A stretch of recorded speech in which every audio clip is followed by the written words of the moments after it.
आज हम जिस विषय पर चर्चा करेंगे वो आर्ट एंड कल्चर का विषय है। आपने सरस्वती की प्रतिमा को तो देखा ही होगा।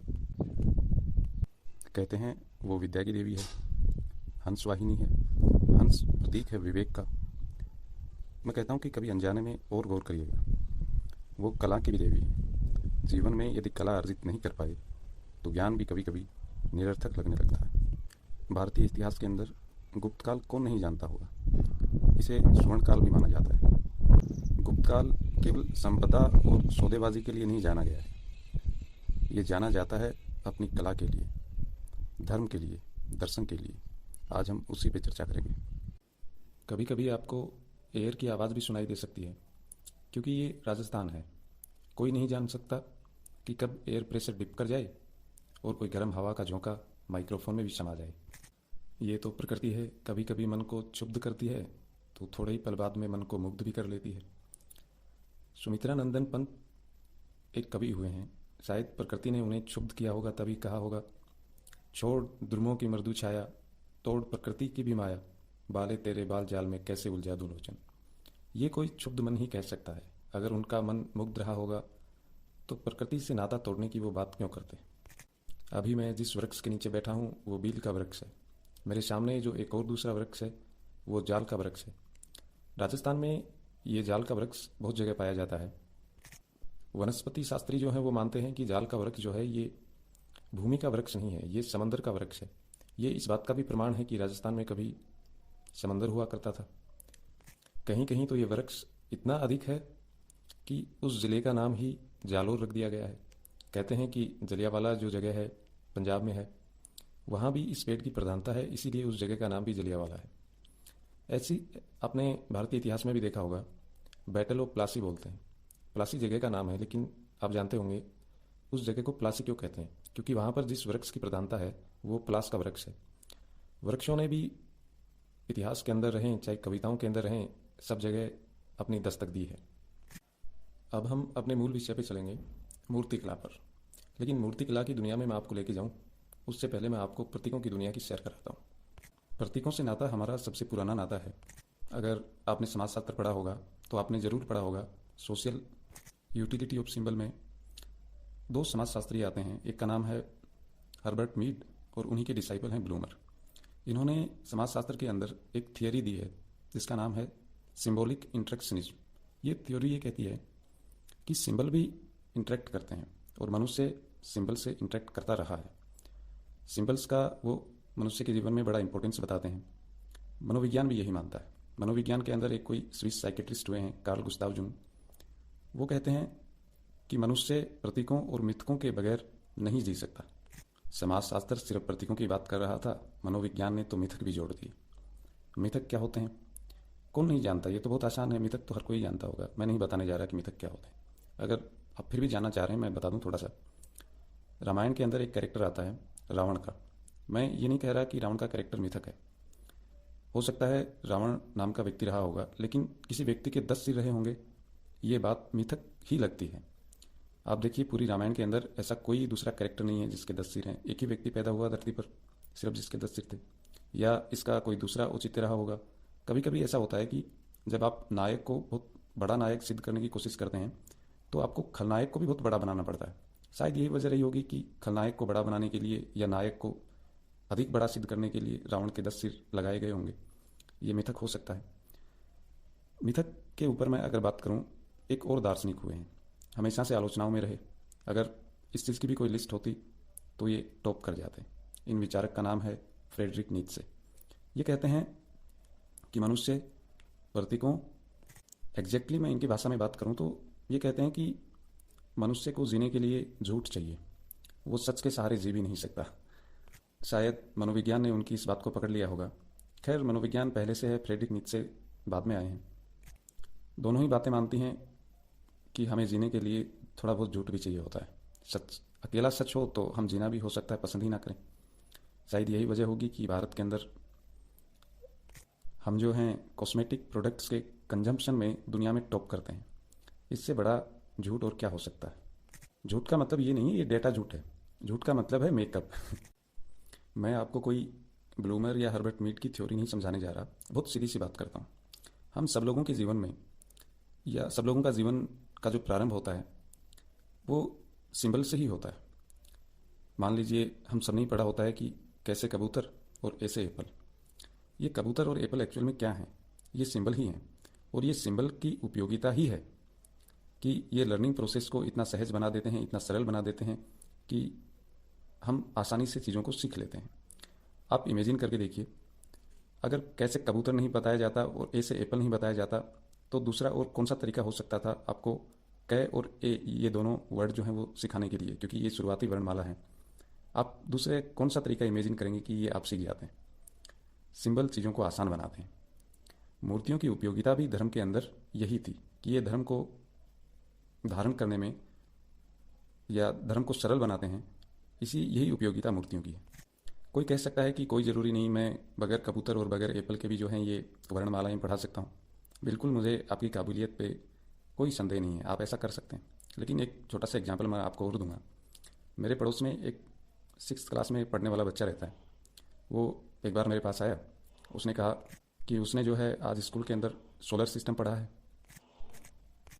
टीचर ने बताया कि हमारे सोलर सिस्टम के अंदर जो सूरज होता है वो स्थिर होता है और अर्थ ही जो है उसके अराउंड जो है वो रिवॉल्व करती है। उसने ये बात बताते हुए मॉडल भी दिखाया था, एक वीडियो क्लिप भी दिखाई थी। लेकिन भैया, जब मैं मेरे घर के सामने खड़ा होकर देखता हूँ तो सूरज घर के इस ओर से निकलते हैं, दूसरी ओर में जाके डूब जाते हैं।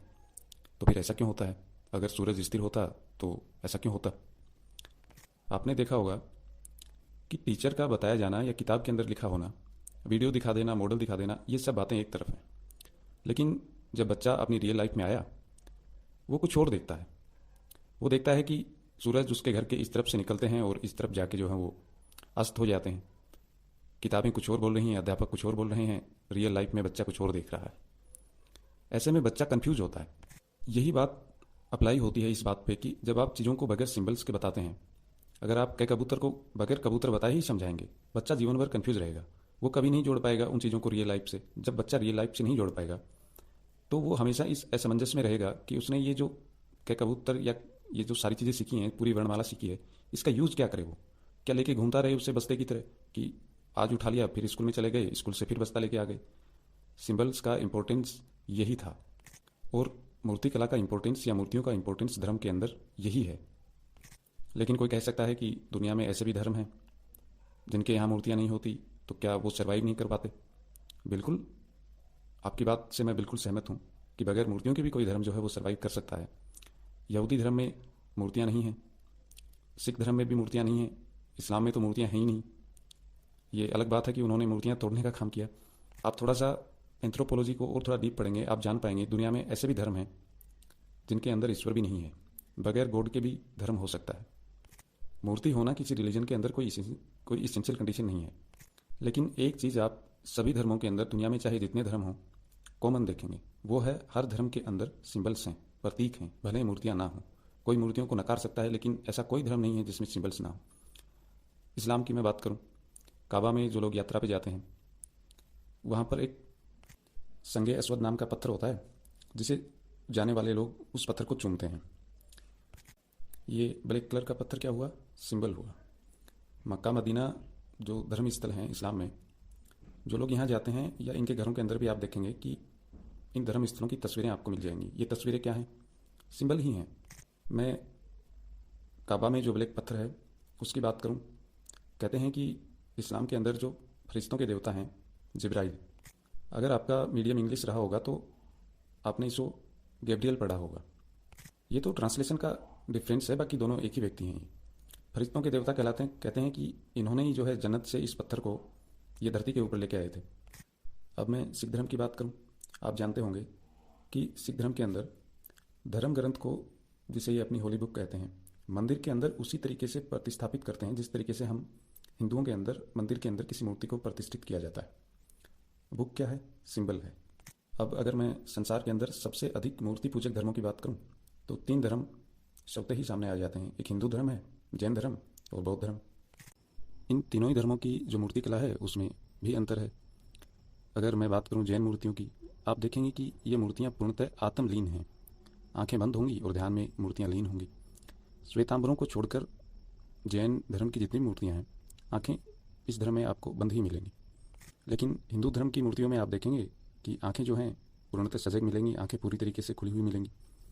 खुली हुई भी इस तरीके से मिलेंगी कि आप मंदिर के भले किसी भी कोने में खड़े हो जाएं, आपको ऐसा ही लगेगा कि अगर मूर्ति ठीक से बनाई गई होगी तो कि ये मूर्ति मेरी तरफ ही देख रही है। इस तरीके से आंखें खुली हुई होती हैं, ऐसा लगता है जैसे मुझे ही देख रही हूँ। बौद्ध धर्म की मूर्तियों की बात करूँ, इनमें ये दोनों गुण होंगे। ये मूर्तियाँ सजग भी होंगी और आत्मलीन भी होंगी। मूर्तियों की आंखें जो हैं वो अध खुली हुई हैं, ध्यान मुद्रा में भी हैं और जागृत भी हैं।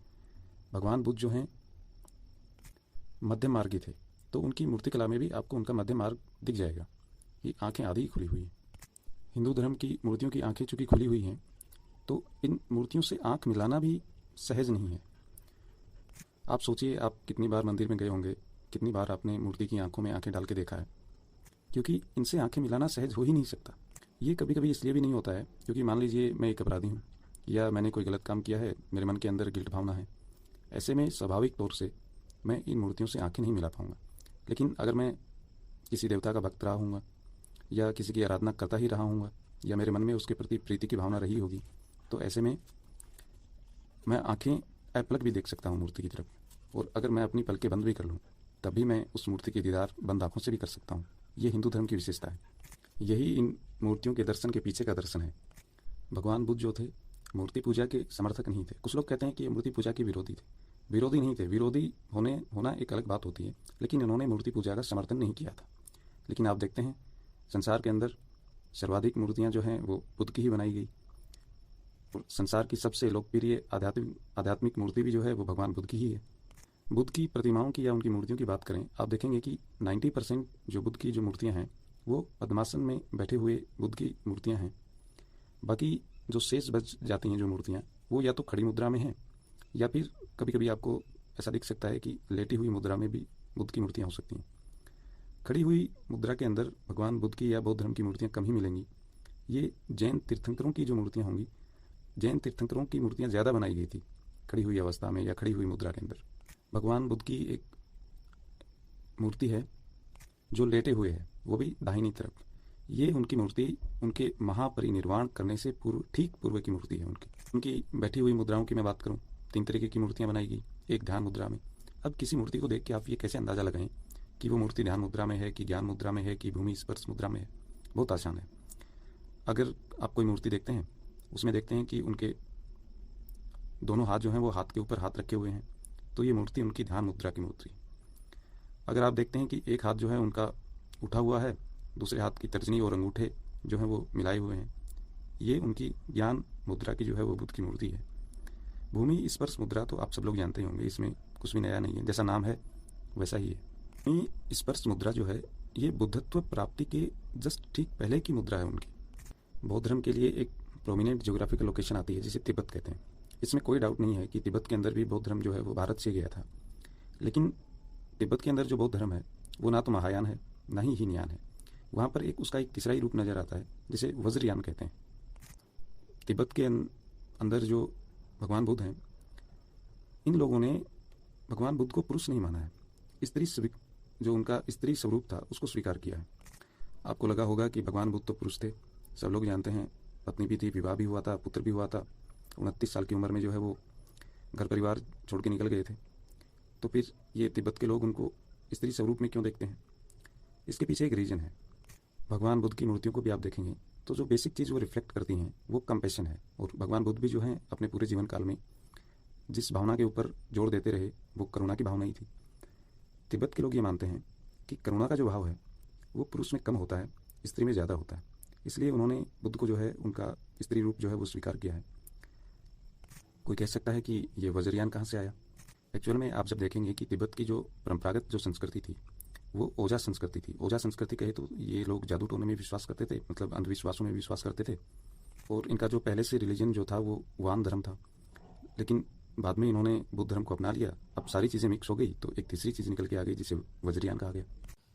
वज्र का एक अर्थ हीरा भी लिया जाता है और हीरे की पहचान सब लोग जानते हैं, वो जाना जाता है अपनी कठोरता के लिए।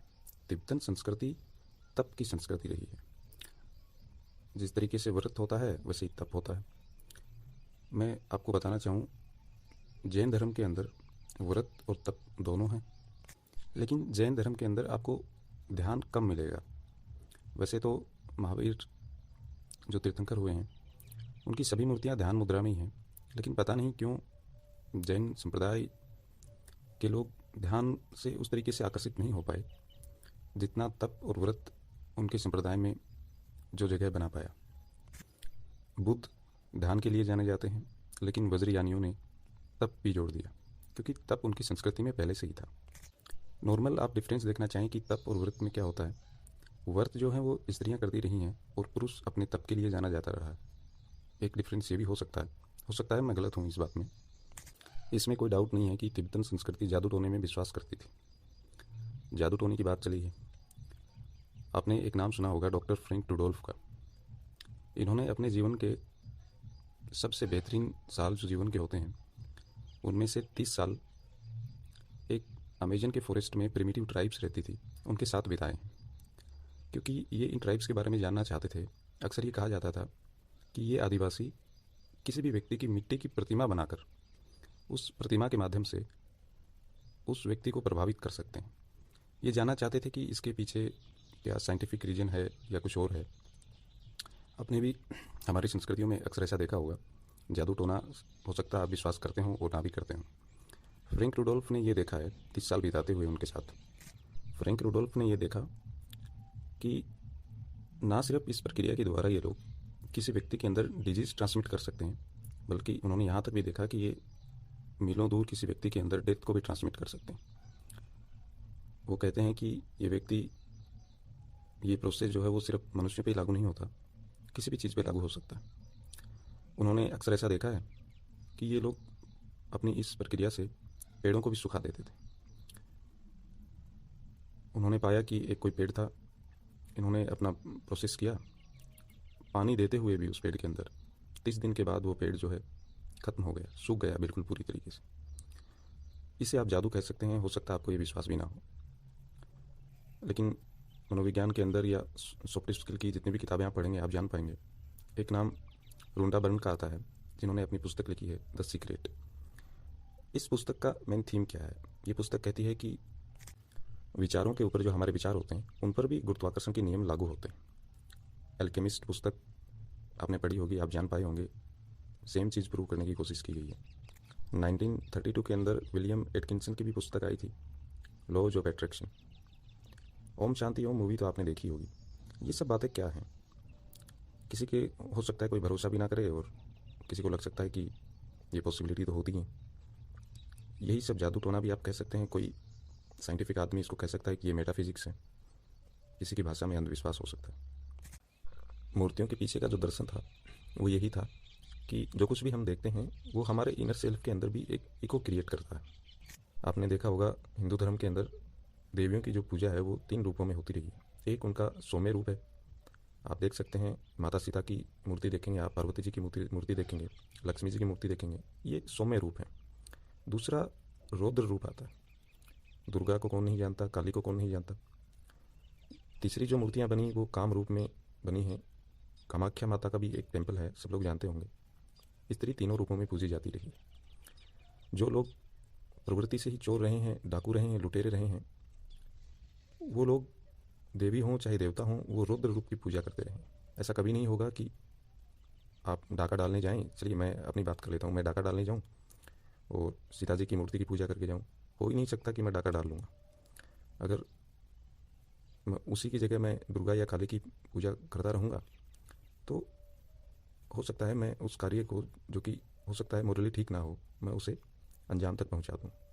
जितनी तरीके की आदिवासी संस्कृतियाँ रही हैं और उन संस्कृतियों के अंदर जो बर्बर लोग रहे हैं वो इन रौद्र रूपों की पूजा करते रहे। सोचिए उन्होंने सौम्य रूप की पूजा क्यों नहीं की? क्योंकि यही तो मनोविज्ञान है जो कहता है कि जिस चीज़ की हम पूजा करते हैं या जो चीज़ हमारे सामने होती है उसका एक इको हमारे इनर सेल्फ में भी क्रिएट होता है। शायद इसीलिए ये बर्बर जातियाँ रौद्र रूपों की पूजा करती रही होंगी। अब हम गांधार शैली और मथुरा शैली पे आते हैं। गांधार शैली के बारे में कहा जाता है कि अगर भगवान बुद्ध की सबसे पहले मूर्तियाँ बनाई गई तो यही शैली थी। इस शैली के ऊपर हम देखते हैं कि जो ग्रीक आर्किटेक्चर था उसका प्रभाव हमें देखने को मिलता है। इसीलिए इसको ग्रीको बुद्धिस्ट आर्किटेक्चर भी बोलते हैं, कभी कभी इसको इंडो ग्रीक भी बोल देते हैं, कभी कभी ग्रीको रोमन भी बोल देते हैं। इस शैली के अंदर भगवान बुद्ध की जो मूर्तियाँ बनाई गई, ज़्यादातर मूर्तियाँ ध्यान मुद्रा में थी, पद्मासन में थी या अभय मुद्रा में हो सकती हैं। मथुरा शैली भारतीय शैली है। इसमें बुद्ध की जन्म से लेके चाहे उसका राजाभिषेक हो, महाभिनिष्क्रमण की बात हो, धर्मचक्र परिवर्तन की बात हो, महापरिनिर्वाण की बात हो, जीवन की लगभग सभी घटनाओं का अंकन इस शैली ने बुद्ध के किया है। ये हल्का सा डिफरेंस है दोनों शैलियों के अंदर। अगर आपको लगे कि आप भगवान बुद्ध की मूर्ति और महावीर की मूर्ति सेम सी दिखती है, ये कैसे डिफरेंस किया जाए कि कौन महावीर है कौन बुद्ध है, बहुत आसान है। भगवान बुद्ध हमेशा कपड़े पहने हुए मिलेंगे, ऐसा नहीं होगा कि उन्होंने वस्त्र धारण नहीं किया होगा। महावीर की जो मूर्तियाँ होंगी वो नग्न होंगी। बुद्ध की ऐसी कोई मूर्ति नहीं है जो नग्न बनाई गई हो। गीता का जो निष्काम कर्मयोग है वो लगभग सभी को याद रहता है, लेकिन भगवान बुद्ध ने जो सम्यक कर्मांत का सिद्धांत दिया था, बहुत लोग इस सिद्धांत को भूल जाते हैं। दोनों में डिफरेंस क्या है? सम्यक कर्मांत में सम्यक शब्द का अर्थ तो आप जानते होंगे, दूसरा वर्ड आता है कर्मांत। दो शब्दों से मिलकर बना है कर्म और अंत। अंत का मतलब अंत नहीं होता है, किसी चीज़ का दी एंड नहीं होता है।